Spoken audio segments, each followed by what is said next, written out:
Ready? Throw it!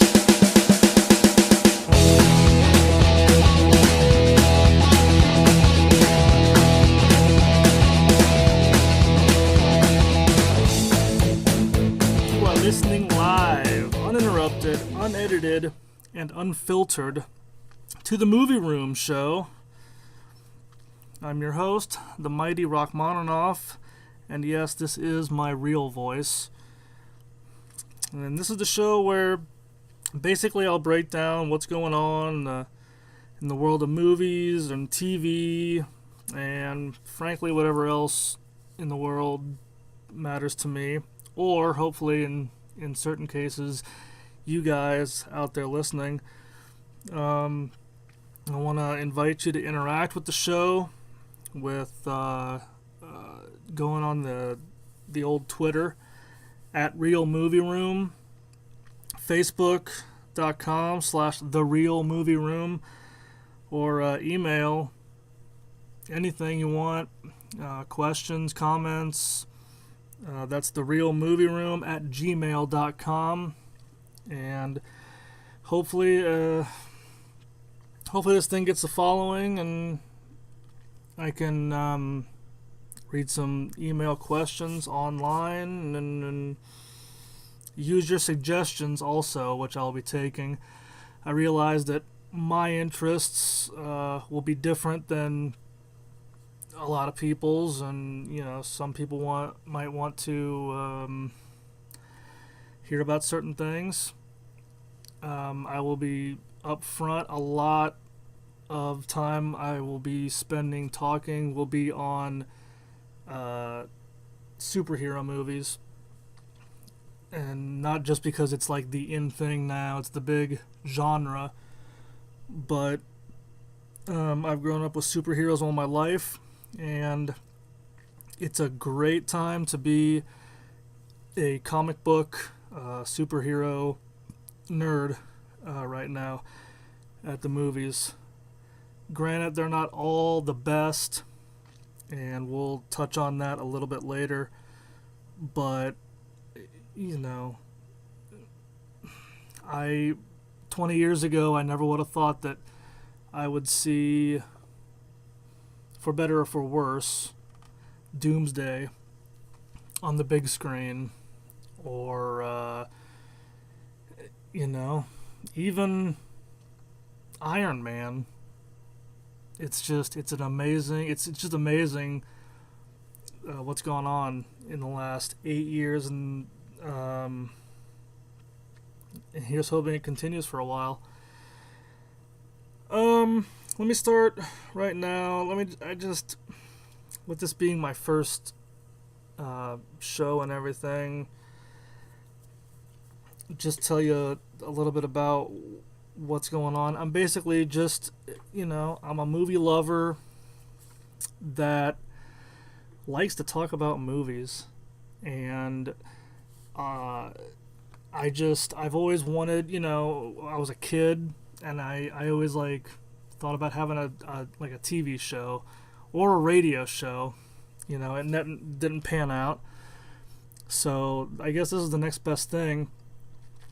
And this is something that I have no intention of making money off of. This isn't a career for me. This is just something extra that I want to do, and see where it goes. And we'll see if I get some followers, some subscribers, some fans that want to interact, and again, we'll go from there. But yeah, I'll basically be talking about movies for the most part. I'd like to hopefully touch on most genres, and then I watch very little TV, but I do watch certain shows.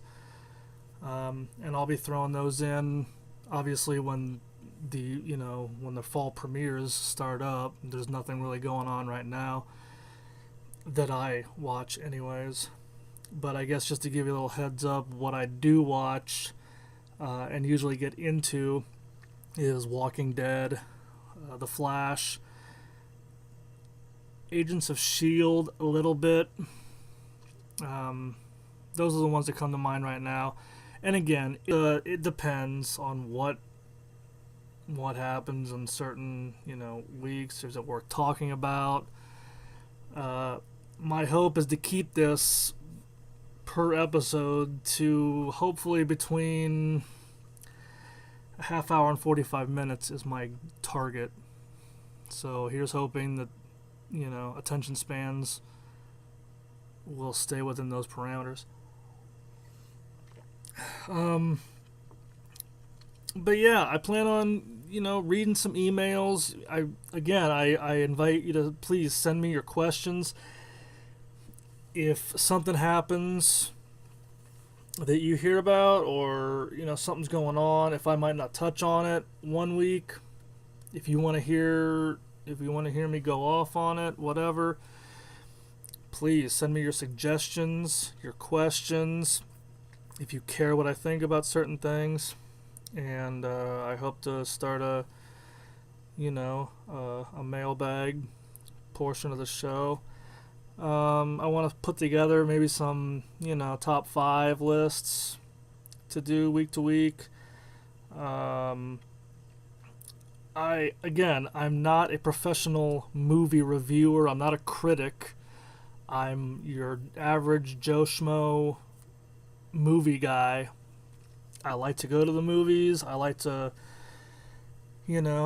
relax and watch movies.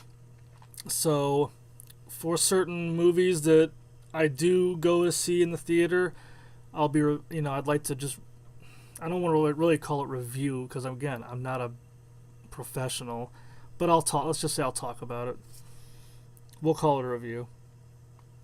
We'll talk about movies that are coming out, obviously, and just a bunch of stuff. I plan on doing Twitter polls week to week, and just again to get a sense of what everybody out there thinks about certain things. So let's get into it, and let me at first send a tribute out to the late John McLaughlin, who passed away last week at the age of 90. First issue.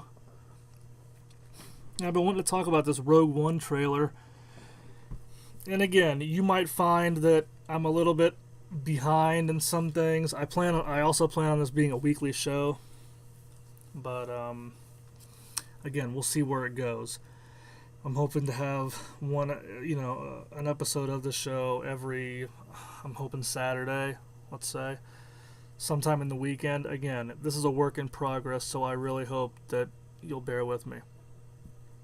But the latest Rogue One trailer, I'm a Star Wars fan. I'm not a Star Wars super, I really enjoy the movies, or at least the original trilogy and The Force Awakens, but I'm not a super into Star Wars nerddom. And again, I don't use the word nerd as a offensive term, because again, I've been called everything in the book: nerd, dork, everything. I'm very nerdy when it comes to a lot of things. Star Wars, I can't keep up with a lot of people that I know that are really into it. But from what I've seen from Rogue One, I'm really excited about this movie. With the last trailer that they played in the Olympics, obviously the 1 second of Darth Vader at the end, that made it for me. Did you have to see him? I don't think so, because people who follow the news of what's going on with this movie pretty much know. It takes place between episode 3 and episode 4. It's basically the story of how the rebels got the plans for the Death Star. So it's kind of one of those it's obviously it's historical fiction. It's or however you want to call it, but it's kind of like Titanic, where you know how it's going to end for the most part. You know where the story is leading to by the third act, the climax. But it's going to be awesome to see how they get to that point. And I'm not going to, pretend to know all these characters' names. But I will say, but I do know, for the most part, actors. And I think Forrest Whitaker being in this movie is kind of like what I'm hoping is going to be a much, much, much better version of Liam Neeson being in episode 1. Whitaker brings that veteran, the veteran actor, and I mean he's a Academy Award winner. So even if I'm not sure how much of a part he's going to play in the movie, but for him just to be like on screen, and he looks like he's going to be some kind of an old grizzly like veteran, like more of a mentor type maybe to Jin Erso. Just like the cool line he delivers at the end of the first trailer is like, "What will you become?" He's gonna be that cool kind of Yoda type. But I'm excited to see him. Ben Mendelsohn, I really like him. He looks menacing. Again, his character, I'm not sure what his character's name is. All I know is he wears white. He has that awesome flowing cape when he's walking through the water in the teaser trailer, and he just looks like he has he's kind of like the serious, general type. Tarkin from the original movie. That's who he reminds me of. But I mean, the look of the movie. Obviously, it's going to be a different movie. It's going to be like a war type movie. But what I love about it, and even compared to like The Force Awakens, which I absolutely ate up. I loved The Force Awakens. But I like how it seems like for the most part they're going to get away from the CGI and they're going to go back.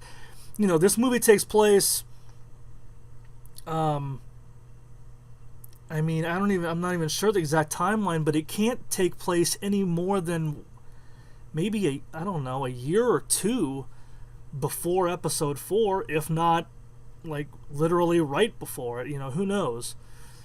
But so if you're going to go back to that time, it's just cool that it looks like they're going to do like more practical looking effects, and I think that's really dope. And it's got a grand scale, but it looks like it's going to be very centered on the one planet, maybe two. But the shot in the trailer, when I think it's Jyn Erso saying that we don't have time, and the Death Star basically eclipses the sun. It looks great. I cannot wait to see it. I was stoked for episode 7. I'm stoked for episode 8. Like I said, I've definitely grown to be more of a Star Wars fan. The last almost 20 years of my life here. So I'm definitely excited to see that. All right, let me move on to this. I don't think it's really getting a lot of play, but again, who knows? Who cares? I care a lot about Masters of the Universe. And McG had an interview with IGN recently where he talked about it, and I love Masters of the Universe, and it's my opinion that while it might not get as much play as Star Wars, if it would be done right. They tried in '87, they failed. They've had close to 30 years to learn from their mistakes. It's sad that it's taken this long to get back to it, but Masters of the Universe to me could be a huge franchise, an ongoing franchise. My God, Fast and Furious is getting ready to release their 8th movie. So, I'm not car guy. I like 5 of those movies. But if that franchise can go on, and on, I guess, apparently they're going to make 10 of them, is what, I've heard Vin Diesel say. But Masters of the Universe, for a cartoon that was built around a toy line, it's got some deep history.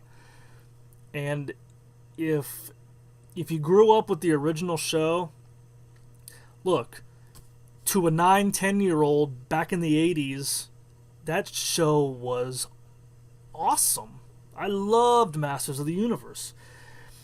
And then if you watch the 2002, or I want to say 2 or 3, I'm pretty sure it's 2002, Mike Young Productions did a newer one that they showed it on Cartoon Network, and that show was awesome. It was short-lived. I so wish they would have kept going for another season or so. But that show, it got deeper into the mythology, deeper into the backstory of not just He-Man, but it showed like the origin of a few of the characters. And again, I'm going a little bit deep in on this. If you're not as familiar with Masters, kind of bear with me or skip ahead to the next topic if you'd like. But they went into the origins of like some of the villains, not even villains and heroes. Stinkor, Too Bad, Cyclone, Roboto. I mean, they did a lot of origin stories, but it was a great show. I'll just leave it at that. Anyways, Masters of the Universe could be a huge franchise, I think, even to millennials. I mean, it's like I've heard it, to be done right, you could do basically a cross of Lord of the Rings. You got that fantasy of another planet, all these different creatures, and these, we'll call them humanoids. I'm not going to call them human. We'll say humanoid characters like He-Man and Man-at-Arms and them. And then these fantastic, sometimes otherworldly, or just, these different villain creatures, these mutants, I guess, if you will. But, so you got the fantasy aspect, but then it also can revolve around like a Star Wars kind of movie where you have you got the Sword of Power and, like a lightsaber and all these cool weapons and, again, a backstory, a mythology that can really be brought to life if done right on the big screen. Again, 1987, they tried this. It was awful for the most part. I want to give props to Frank Langella. He was a good Skeletor for what they gave him to do with the dialogue. I think he really brought it. I really do. And I look at it as like, wow, Frank Langella, this dude, he's an actor's actor, and for him to do that kind of movie, even back in '87, it's amazing. But hey, I think he did great. He was by far the best part of the movie. So, but yeah, the movie was awful, to to put it delicately. Um, McG, who has directed Charlie's Angels, Terminator Salvation, and I'm not sure if he did the Charlie's Angels sequel, but that's what I know him from for the most part. Is he the right director for this movie? He wouldn't be my first choice, but in this interview with IGN, he says a lot of the right things, and we'll see, but I just want to touch on some of this. In the interview, McG says, quote, "It's my absolute passion. I'm laser focused on that being my next film," talking about Masters of the Universe. "But I mean, you know how it works in contemporary filmmaking. You really, really have to earn the goodwill of the parent studio, and Tom Rothman runs a tight ship at Sony, and we're going to get there." He goes on, "We're just really focused on getting it right. I want it to be full-bodied entertainment that respects the fan base and is more emotional than you might imagine, inventive and original. Obviously, we're all cognizant of what's going on with Game of Thrones. It's incredible. We're cognizant of what's going on in Guardians of the Galaxy. James Gunn's doing a great job. We're going to try to answer the call and take it higher. I think we want to honor the fan base first and foremost. We also need to be cognizant of the incredible resonance of what Kevin Feige is doing with Marvel and the balance of full-bodied entertainment, that it's both credible and emotional, action-packed, and the story of a hero's journey. It's the genesis of He-Man. It's the becoming of He-Man. We want it to be clicking on all cylinders in that regard. We're not going to stop until we get it right. We've got to get it right." Now, you can look at that and say, well, obviously, what else is he going to say? Everybody who does movies or shows based on previous material, and especially older material like this, of course they're going to be like, well, of course we need to get it right. We need to honor the fans. But I don't know. Maybe I'm naive. I really want to believe that this guy is as serious about this as he's saying he is. Because, again, he's saying all the right things. You know, we want to respect the fan base. We want to honor the fan base first and foremost. Well, yes. And yes. Of course you need to honor the fan base. You need to honor the material. You know, if you're going to do something based on material, yes, of course, you can change it up to fit certain plot lines or whatever. If you're going to try to do an original story, sure, you can change things up a little bit to go along with the plots. But you know, it's good to stay true to the source material. So when he says that, you know, that makes me happy. He speaks about Game of Thrones. Look, I'm gonna be honest. I've not watched 1 minute of that show. I've heard it's good. I've heard it's sad. Whatever. Anybody could die at any minute. That's great. So if he's gonna talk about that and make a comparison, okay, I'll roll with that. When he brings up Guardians of the Galaxy, then you're more in my wheelhouse, because look what James Gunn did. He took a story, not an unknown story, but a very less known story, like Guardians of the Galaxy, with a talking tree, the talking raccoon, and it was a hit. Now, one can argue, well, it was only a hit because Marvel fans just went out in droves just because it was a Marvel movie. Fair enough, but it got good reviews. It got a lot of good fan buzz. You weren't hearing, oh my god, Guardians of the Galaxy sucked. Because it was entertaining. So, you stick with the source material and you build on that. So, and again, he mentions Kevin Feige and Marvel, and that's what you got. You might as well base your production on the way that these guys over here are doing it if it works. So I am hoping, let's just put it that way. Obviously, apparently, this is being done by Sony. Tom Rothman at Sony. And look, anybody who's followed movies knows that Sony has been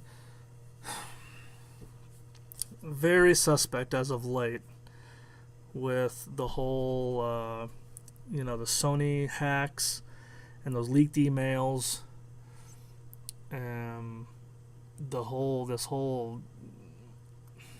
To me, this idiotic concept of the Men in Black 21 Jump Street crossover movie, which apparently, by the way, Jonah Hill thinks is not going to happen, but if you ask me, that's code for I don't want to be any part of whatever is going on there.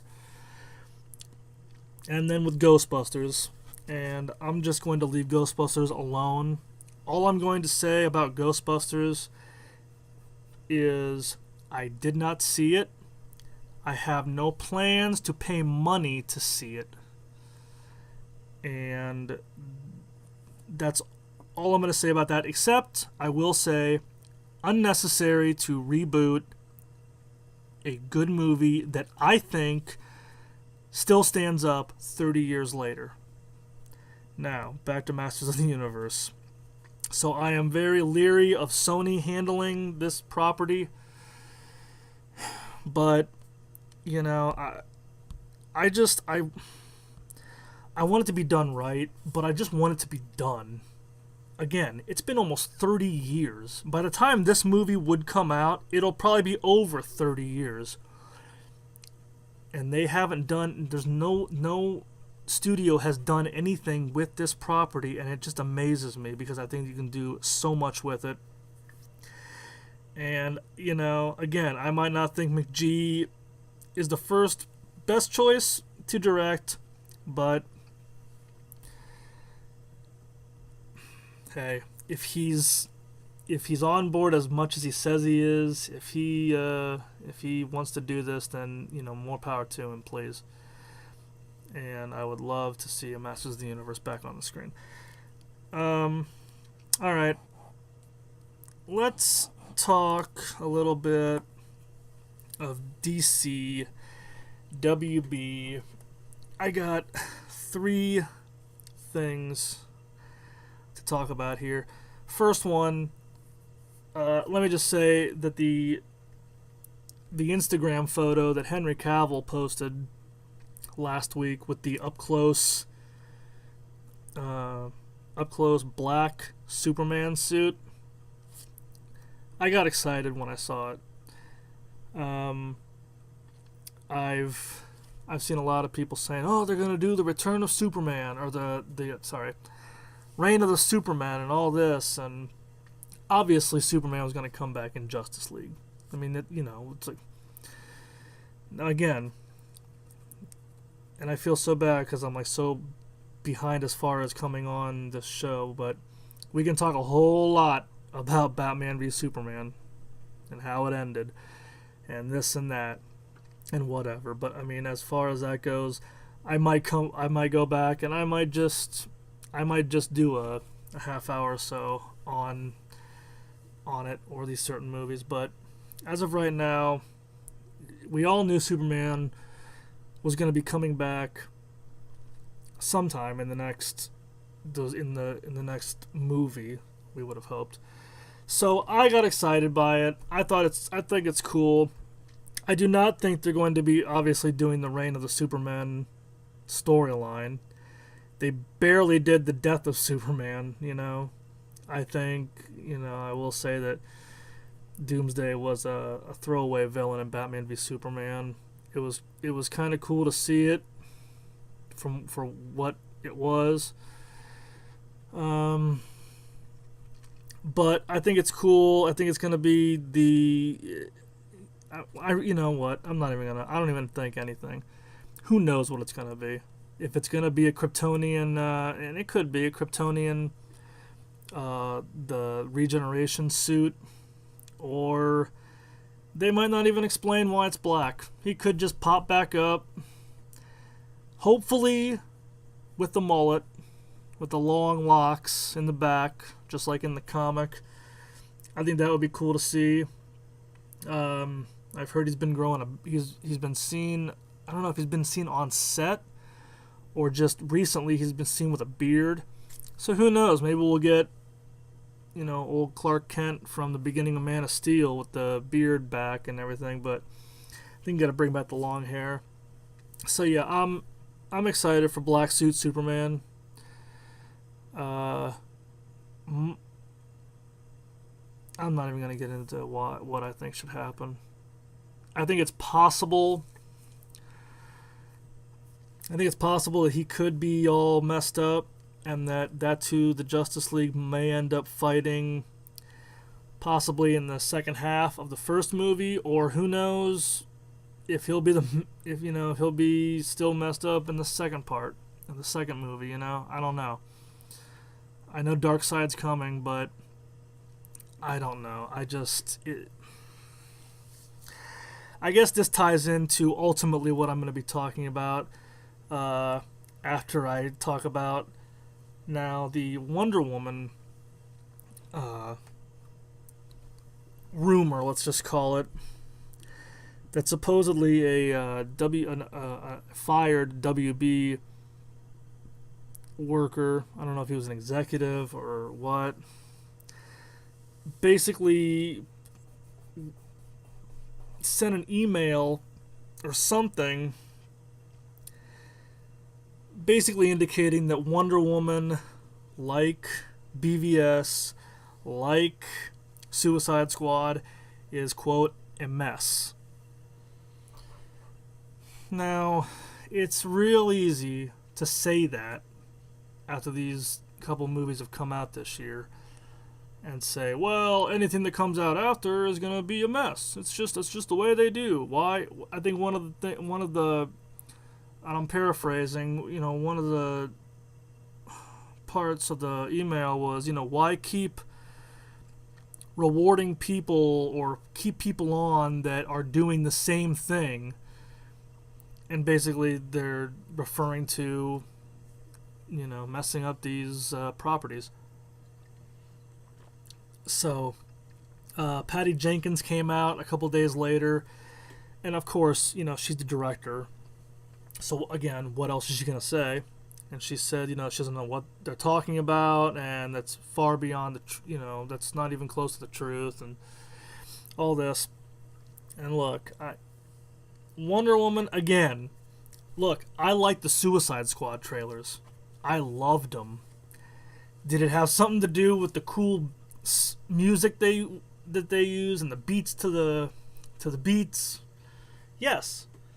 But I like the Wonder Woman trailer a lot, and I think it looks epic. I think it looks epic and amazing, and I can't wait to see that. Again, big DC honk here, but so I'm going to be excited about all these movies. Am I cautious? Of course I am. I mean, you can't. Unfortunately, that's the world we live in today.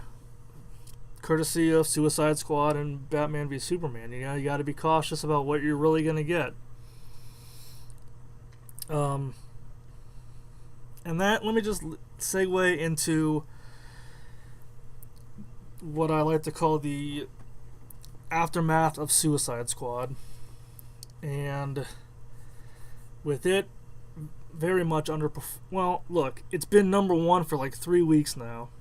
So it's not underperforming. It underperformed, I guess, for critics and some fans. While it's still divisive, I think. Not as, I don't think, than Batman v Superman. But it's still, one of those movies. I'm not going to say it's a love it or hate it movie, because frankly, I did neither. And I did a Suicide Squad review, and I'm hoping I'm going to put that up very soon, just to get it out again, if you want to know my thoughts about it. I did it the night I went and saw the movie. But I liked it. I didn't love it. I thought it could have been better. I didn't hate it. I thought it was entertaining. I thought it was very entertaining. I liked most of the characters. I like this version of the Joker, like a lot of other people. I thought could have done better with a lot more Joker. Joker Harley dynamic was lacking, and what we got, it just kind of wanted us for more. That being said, that brings me to my whole point, I think, and let me just get this out, of Warner Brothers and DC just trying so hard to catch up with Marvel. And I don't understand why. I don't get it. Marvel's been doing this since 2008. They're 8 years into their cinematic universe. Of course they've already had, they've already culminated with Avengers. They've had 2 Avengers movies. And, of course, in 8 years, you've got other heroes popping up in other heroes' movies. And it's cool that in that time, Sony had to go through what they're going through. And all of a sudden, they get back one of their characters in Spider-Man. And of course, they're going to start doing this. I mean, it's been 8 years. And for some reason, DC and Warner Brothers, and again, I'm guessing. I'm just speculating here. I have no idea. I might be way off, but it just seems to me that they thought they could do, not all, but I don't know, half of what Marvel's done in 8 years in literally, I don't know, 2 years. They were going to hit us with Batman v Superman, bringing the 2 biggest superheroes in all of comics probably together in one movie. And then they're going to bring in Wonder Woman also. And then they're going to do a Wonder Woman movie the next year. And then they're going to take all these characters, including characters that we just kind of saw on a flash drive, and they're going to put them into the Justice League. And they're just going to throw Justice League at us. And then they're going to do Suicide Squad. Oh, it's all these villains that nobody's ever seen. We have no idea where they came from, but we're just getting them all. And here's this new Joker. We're going to introduce him, but for some odd reason, we're going to apparently, according to Jared Leto, cut most of his scenes. So it kind of takes away from that, the whole marketing and the whole thing. It's like they're trying to do their Avengers just like that, like first. And it's just it's like they're rushing. They are rushing. I mean, if it's not broke, don't fix it. Look, so what if they would have had to do their thing similar to Marvel? Big deal. It's like they wanted to go in reverse, you know? Okay, well, here's Justice League. Well, I'm sorry, what it'll be is, here's Wonder Woman. Then we're going to go, here's Justice League. Here's Cyborg and Flash and Aquaman. And then we're going to do these solo movies.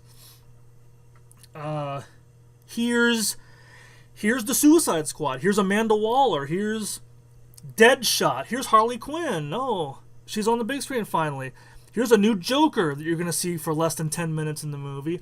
Here's Croc. Here's Enchantress. You know, all these people. Here's Boomerang. And then, will we see him again? Who knows?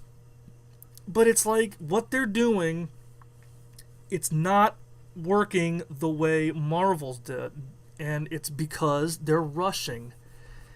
They are trying to throw so much into so little in these few movies that they're missing out on a huge opportunity. Bringing me back to the Black Suit Superman. What I always envisioned after that Death of Superman storyline, the Reign of Superman in the comics came out, was, and I would tell my friends, and you know, this was a time when we hadn't had a Superman movie in almost 10 years. But I said, how cool would this be as a movie? I mean, could you imagine Doomsday? And again, this is the late 90s. Was the technology there? Probably not. But that's not even the point, because if they'd taken their time, even now, they could have made so much more money. Better story, better introductions, better characters. It boggles my mind. If they would have taken their time, they're still... superhero movies aren't going anywhere, I don't think. Yes, maybe there's a little bit of fatigue, but I don't see them dying out anytime soon. Marvel's got this grand plan. DC, for better or for worse, they've had this grand plan going into the next decade. So they're not going anywhere. You start from a basic point and you build. Had they done Man of Steel, then even if they would have done Batman v Superman, but make it more about Batman and Superman, why they want to fight each other. Obviously, Batman had his motivation, pretty much. Superman's was just kind of like, meh. It wasn't really there. They never really talked. There was no communication. And then at the end, when, you know, Bruce says, oh, I failed him in life, I won in death. Like, what are you talking about? How could you fail him in life? You had no interactions with him, hardly, except for being pissed. And then fighting. I mean, and then your mom had the same name. It's moving so quickly. They're trying so hard to just fit all this stuff. But you do even Batman v Superman with a little bit more interaction. Then, whatever, you do Justice League. You get Superman into 2, 3, maybe even 4 movies where you can really appreciate the character. Then you do a Death of Superman movie. Call it whatever you want. Superman Doomsday. The death, I mean, whatever. But you do a movie that central storyline is focused on that. With 2 or 3 unbelievable fight scenes. I mean, even though it would be with 2... Look, you bring in other characters because you have already introduced some. You could bring them in to fight. It could almost be like a hidden... Like Captain America Civil War. A lot of people called it Avengers 2.5. The Death of Superman could have been, what, Justice League 1.5, if you will. Bring those characters in. I mean, how cool would that be? To have this big fight, just like in the comic. They didn't take down Doomsday with a kryptonite spear in 20 minutes. I mean, this fight lasted for issues upon issues of these comics. Do a movie like that. You kill Superman at the end, then a couple years down the road, you throw in some fill-in movies. You know, you do a solo Aquaman movie, or maybe then you do a Suicide Squad. Then you come back with a return of Superman, the reign of the Superman. I mean, again, I'm going a little nerd, so for those of you who aren't familiar with the reign of Superman storyline, he dies, 4 guys come out as Superman, claiming to be Superman in one form or another. Some have amnesia, some think that they're reincarnated, or something like, you know. But you do a Reign of Superman movie, a movie based on that one storyline. It could have been so amazing. I mean, could you imagine 4 and then ultimately 5 Supermen in one movie? I mean, it could have been so cool, but again, they're rushing to catch up with Marvel, and it all it's doing is it's making it a mess. It's making it a mess. And look, I'm not one to tell people how to do their jobs, but I just wish that DC would slow things down. Just slow down. I'm hoping that these solo movies, you know, can get things back on track. From what I've seen of the Justice League trailer, if you haven't seen it, I recommend watching it. Or it's not so much a trailer. I mean, it is, but it's more of a, you know, kind of thrown together montage of the scenes that they've shot. Because obviously they're still in production. They're not done with it. But, I mean, again, you know, it looks cool. It looks a little bit more lighthearted. It looks, you know, it's cool to see those heroes all together. But look, as much as I'm more of a DC Comics guy than I am Marvel. I mean, again, I love superheroes all across the board. I love DC and Marvel. But when it comes to reading the comics, when it comes to loving the characters, admittedly, I'm more of a DC guy. That's not to say that I don't love the Marvel Universe. I love it. I've loved almost every movie that they've put out. I like the story. I like the intertwining of, you know, characters and movies and all this stuff. I wish DC could have done the same thing. Like I said, so what if you do that same pattern? Big deal. Imitation is the best form of flattery. Who cares? Who cares if you get trolled on the internet by diehard Marvel fans? So what? You do it right. Batman v Superman could have banked 3 times what it did, I'd say, at least. You make a good movie, you slow things down, you take your time and make a great movie. That movie, the movie is 30 years in the making. And they could have done so much better had they slowed it down and said, look, we don't have to catch up with Marvel. They've had 8 years to do this. We started 3 years ago.